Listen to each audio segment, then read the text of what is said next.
Si je me permets de m'introduire chez vous, c'est pour vous faire partager un témoignage. Je veux vous faire partager un témoignage d'un être cher parce que je vais vous raconter l'histoire. Il y a de cela un peu plus de 48 heures, on va dire 72 heures, ce que un malade du coronavirus ressent. Ce que une personne atteinte de cette maladie, de ce virus, peut éventuellement traverser. Et comme étant un homme de Dieu, parce qu'il est pasteur en même temps, il nous fait réfléchir. Que Dieu vous protège. Merci.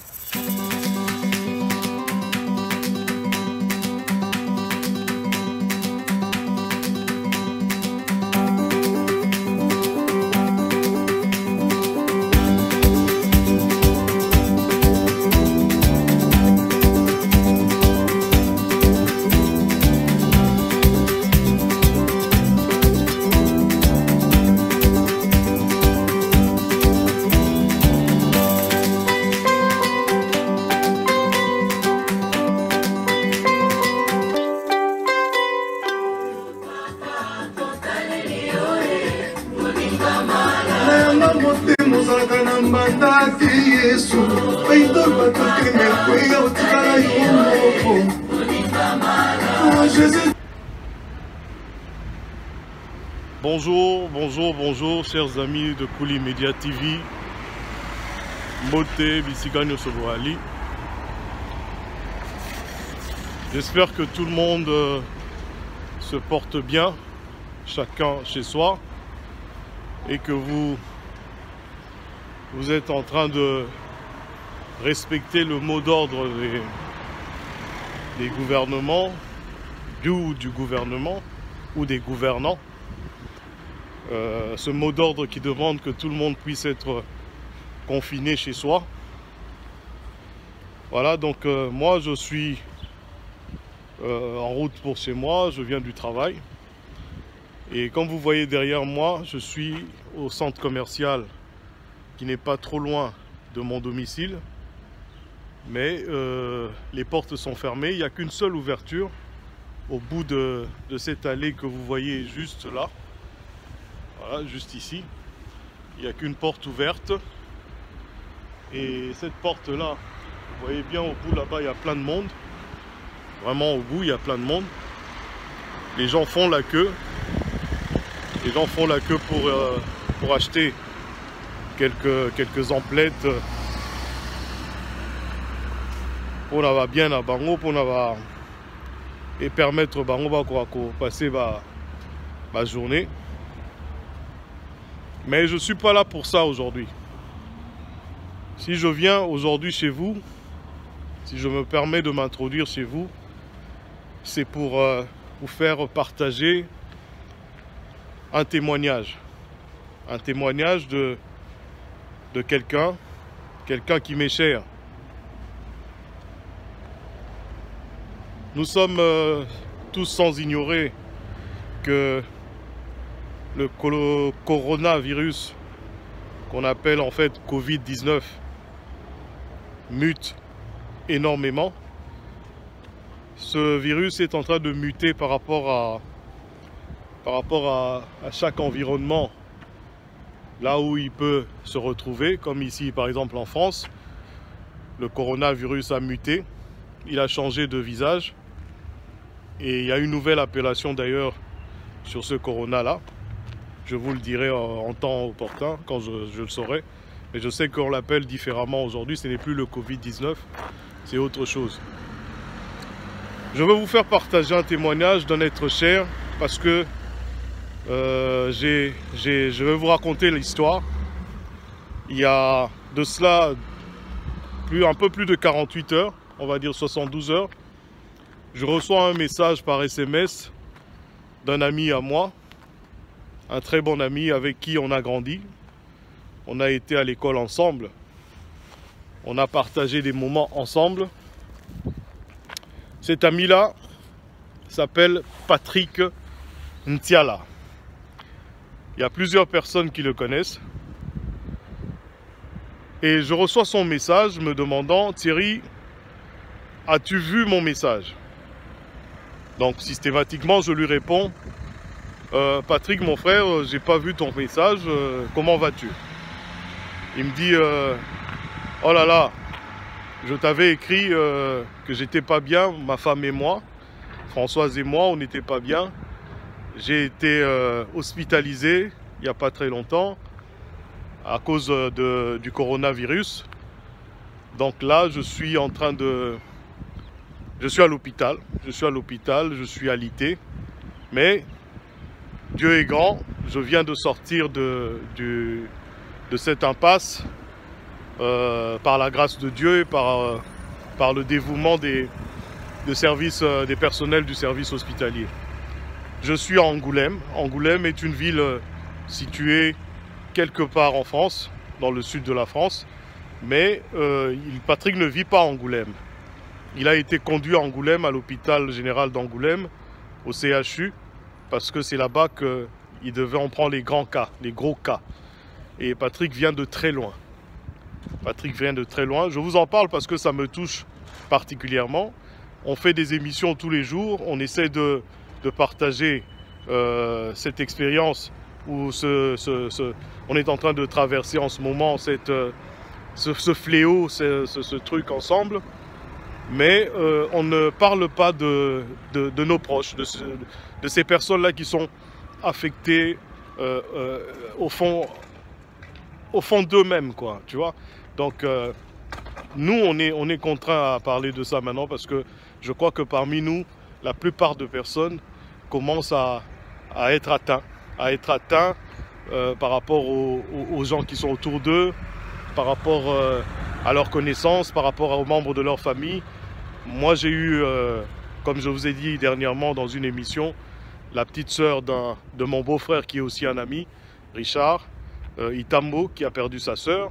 On a appris la mort de Orlus Mabele, qui était un grand musicien à l'époque, ici dans les années 90. Il a fait des gros succès ici. On a eu le message comme quoi il était décédé. Par rapport à ça, c'est sa fille qui avait lancé ce message. On a le grand Manu Dibango qui est entre la vie et la mort. On a notre cher Maman à Château Rouge, comment on l'appelle encore, oh, ça me reviendra. Je suis tellement bouleversé par l'histoire de Patrick que ça reviendra. Donc, je veux vous faire partager ce témoignage parce que j'ai eu à discuter avec Patrick. Il n'était pas bien ces derniers temps, durant les 72 heures dont je vous parle. Donc, ce n'est qu'aujourd'hui que Patrick a pu me faire un audio ce matin.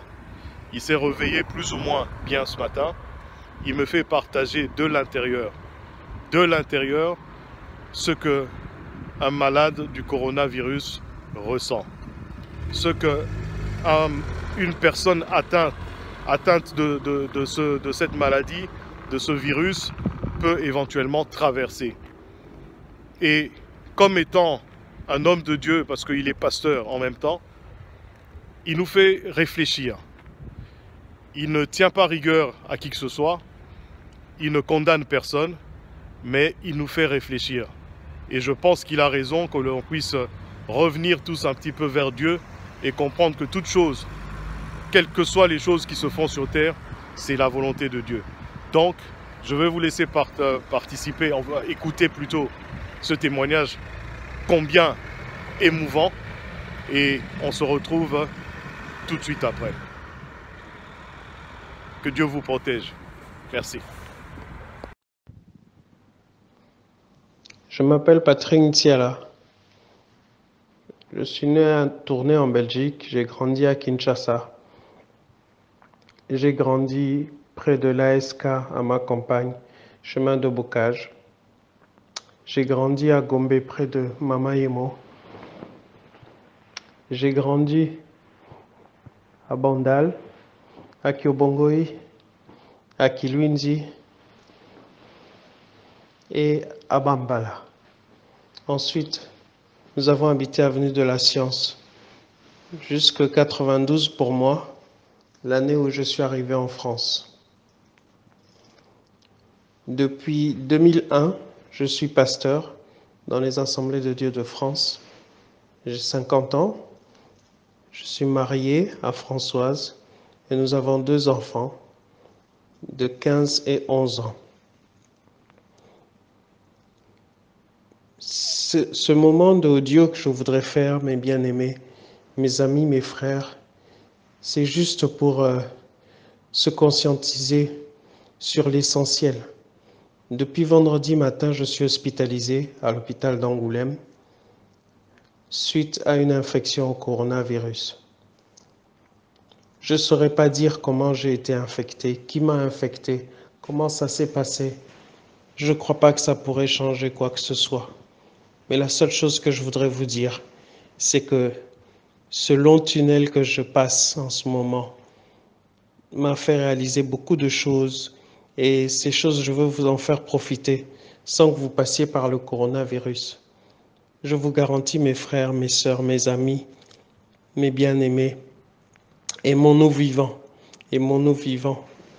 Pendant que nous sommes encore là, que nous avons le souffle de vie, c'est là que nous devons garder l'essentiel des choses de la vie, les bonnes relations, l'amour qu'on se doit les uns aux autres, la considération, le respect que l'on doit à son prochain, à sa prochaine.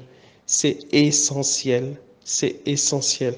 Parce que quand tu te retrouves dans une chambre d'hôpital ici, j'expliquais à Thierry, mon frère, je suis dans ma chambre d'hôpital, je fais 6 pas pour aller jusqu'à la fenêtre et j'ai besoin de 1 heure pour pouvoir récupérer.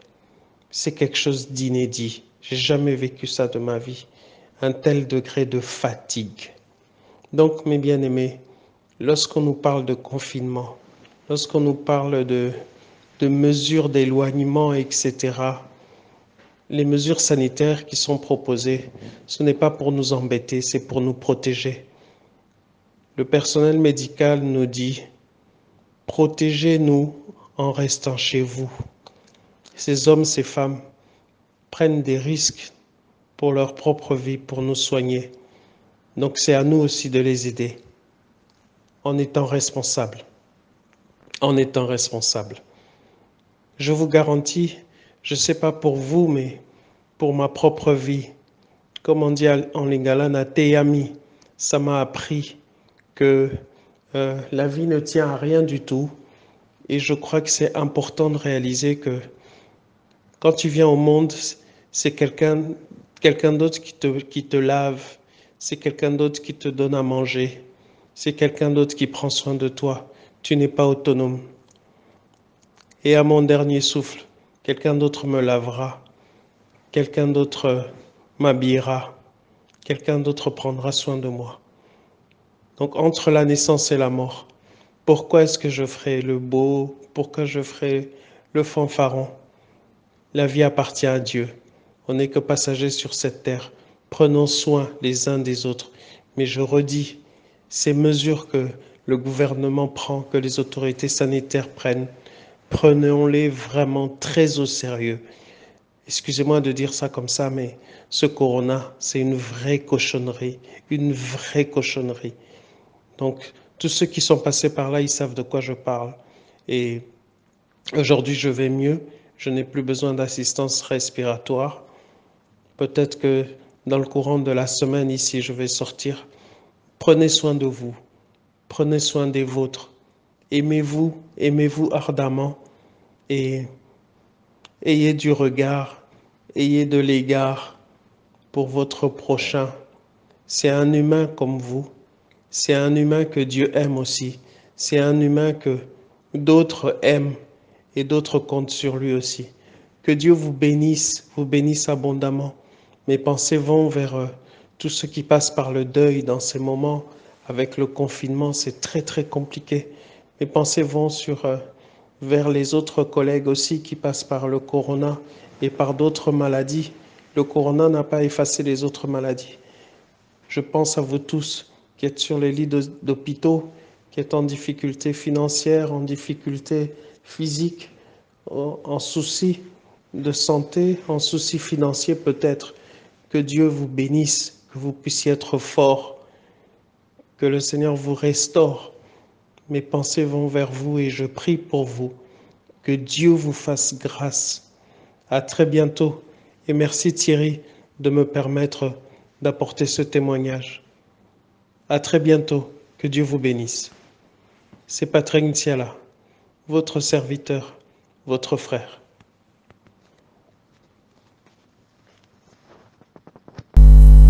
C'est plutôt moi qui te remercie, Patrick.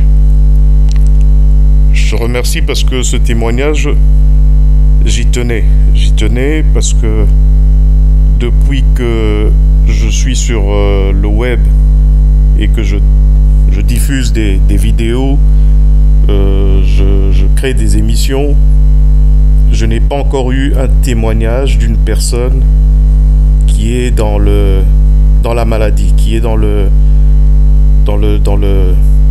qui traverse en fait tout ce problème dans son lit de l'hôpital, seul et tout ça. Donc c'était très important pour nos amis, pour nos internautes, pour nos familles, de pouvoir écouter ton témoignage qui, je pense, a touché plus d'un.